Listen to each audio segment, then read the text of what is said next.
ketegangan kembali terjadi antara Cina dan Taiwan. Kementerian Pertahanan Taiwan mengatakan 29 jet tempur dan pesawat nirawak atau drone Cina terdeteksi di kawasannya.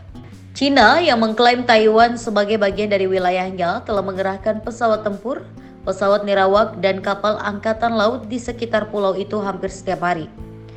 Dilansir kantor berita AFP, Kamis 26 September 2024, peningkatan terbaru dalam pergerakan militer terjadi setelah media Jepang melaporkan bahwa sebuah kapal perang Jepang berlayar melintasi Selat Taiwan untuk pertama kalinya. Ini dilakukan untuk menegaskan kebebasan navigasi Jepang di perairan sensitif itu. Kementerian Pertahanan Taiwan mengatakan 43 pesawat militer Cina dan 8 kapal angkatan laut terdeteksi dalam periode 24 jam yang berakhir pada pukul 6.00 pagi waktu setempat. Kementerian juga merilis ilustrasi yang menunjukkan pesawat terbang mengelilingi pulau tersebut kecuali di pesisir timur laut. Menjelang sore, kementerian tersebut melaporkan 29 pesawat tambahan termasuk jet tempur dan pesawat nirawak telah terdeteksi sejak pukul 8 pagi.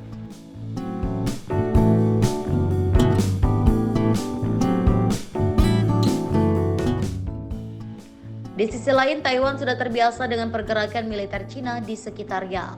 Menurut para ahli militer, peningkatan jumlah pesawat, kapal, dan pesawat nirawak sebagai bentuk-bentuk gangguan zona abu-abu yang membuat angkatan bersenjata Taiwan selalu waspada.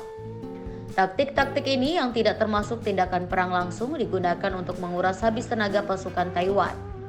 Rekor tahun ini terjadi pada 11 Juli ketika Taiwan mengatakan bahwa 66 pesawat militer Cina terdeteksi dalam kurun waktu 24 jam. Cina mengatakan tidak akan pernah menghentikan penggunaan kekuatan untuk membawa Taiwan kembali di bawah kendalinya. Cina telah meningkatkan tekanan militer terhadap pulau itu dalam beberapa tahun terakhir.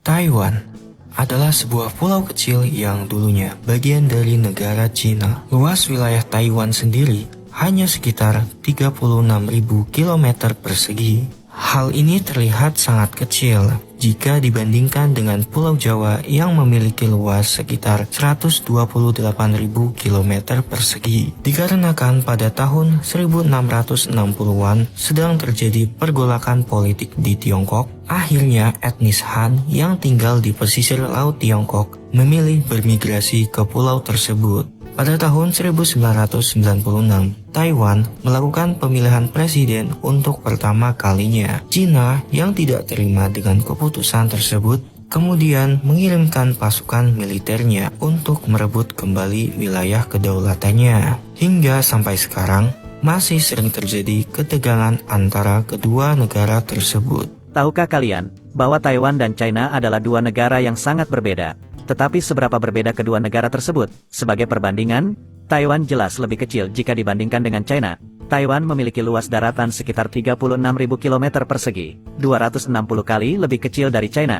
China juga memiliki jumlah populasi yang jauh lebih besar dari Taiwan, yaitu 1,4 miliar orang, dibandingkan dengan 23,6 juta penduduk Taiwan.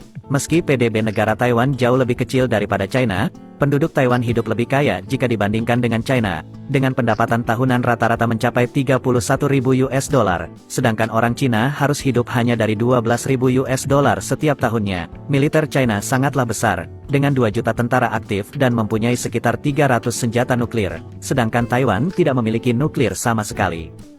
Bagaimana sejarah konflik antara Tiongkok dengan Taiwan? Semua ini bermula pada tahun 1911, ketika negara Republik Tiongkok yang dipimpin oleh Partai Kuomintang didirikan. Dan beberapa tahun kemudian, lahirlah Partai Komunis Tiongkok. Karena kondisi Tiongkok kala itu terpecah-pecah, jadi mereka memerlukan bantuan dari luar untuk menyatukan Tiongkok. Tetapi hanya Uni Soviet yang bersedia membantu Republik Tiongkok dengan syarat, Partai Kuomintang harus bekerja sama dengan Partai Komunis Tiongkok. Dan Sun Yat-sen selaku pemimpin Republik Tiongkok pun menerima tawaran itu. Selanjutnya Bapak Sun meninggal dan kepemimpinan digantikan oleh Chiang Kai-shek. Bapak Chiang tidak menyukai komunis, jadi ia menyerang pihak komunis sehingga menyebabkan perang saudara. Kerja bagus. Perang pun berhenti sejenak ketika Jepang menginvasi Tiongkok pada Perang Dunia Kedua. Setelah Jepang menyerah kepada sekutu, Perang Saudara Part II pun dilanjutkan. Kali ini, pihak komunis menang dan berhasil mengusir Republik Tiongkok ke Pulau Formosa.